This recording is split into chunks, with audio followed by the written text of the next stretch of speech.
ढोक बाबुळगाव तालुका मोहोळ येथील उजनीच्या डाव्या कालव्यात पोहण्यासाठी गेलेले फरशी बसवणारे कारागीर शनिवारी वाहून गेले होते। अखेर रविवार दिनांक 17 रोजी त्यांचे मृतदेह कालव्याच्या पाण्यावर तरंगताना आढळून आले। पोलीस प्रशासनाने व गावकऱ्यांच्या मदतीने हे मृतदेह पाण्याबाहेर काढण्यात आले।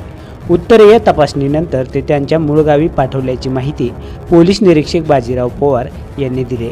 शनिवारी दुपारी 2:30 वाजता ढोक बाबुळगाव येथे कारागीर शशिकांत रोहिदास चोपडा व बाबूलाल हेमराज चोपडा दोघे राहणार खेतडा राजस्थान हे चौधरी वस्तीजवळील उजनी डाव्या कालव्यात अन्य दोघा साथीदारांसमवेत पोहण्यासाठी गेले होते। कालव्याच्या खोलीचा अंदाज दोघांनाही आला नाही आणि ते वाहून गेले होते। काल रात्री उशिरापर्यंत त्यांचा शोध लागला नव्हता। रविवारी सकाळी जीवरक्षक पथक येणार होते, मात्र सकाळी 6:30च्या सुमारास काही नागरिकांना एकाचा मृतदेह पाण्यावर फुगून तरंगताना आढळून आला, तर दुसऱ्याचा 8 वाजता फुगून वर येऊन तरंगताना आढळला।